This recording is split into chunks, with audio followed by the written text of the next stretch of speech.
রাখাইনের জন্য মানবিক করিডোর বিষয়ে বহুদিনের নীরবতা ভেঙে অবশেষে মুখ খুলেছে বাংলাদেশের অন্তর্বর্তী সরকার।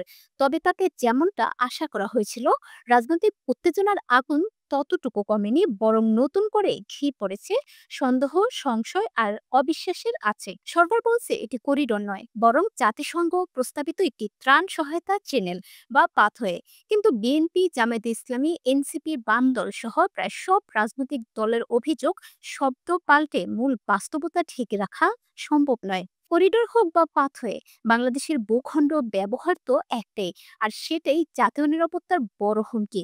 এর মধ্যে সবচেয়ে তাৎপর্যপূর্ণ হলো সেনাবাহিনীর অভ্যন্তর থেকেও ভিন্ন সুর ভেসে আসছে।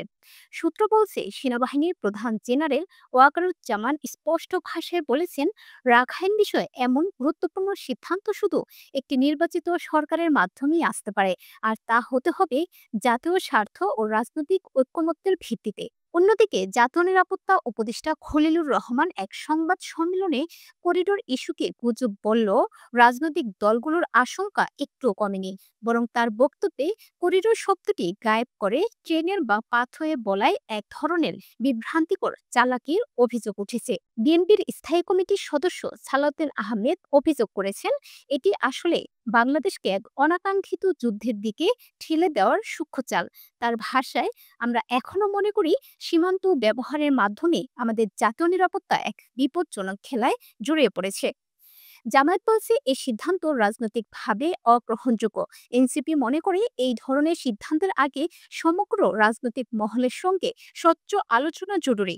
বামপন্থী দলগুলো আবার এ নিয়ে আন্তর্জাতিক কূটনীতি এবং সম্ভাব্য মার্কিন আগ্রহের দিকেও ইঙ্গিত করছে। বিশ্লেষকদের মতে করিডোর নিয়ে একদিকে সেনাবাহিনীর সতর্ক অবস্থান এবং অন্যদিকে সরকারের অস্বীকার এবং সাংঘর্ষিক বার্তাগুলো গভীরতর বিভ্রান্ত ও সন্দেহের জন্ম দিয়েছে। সরকার বলছে চাপ নেই, কিন্তু বিরোধী দলগুলো বলছে সবকিছুতেই একটা গোপন রূপরেখার আভাস রয়েছে। সম্মতি ছাড়া সহায়তা পাঠানো সম্ভব নয়। তাহলে বাংলাদেশ কেন চ্যানেল বিবেচনা করছে?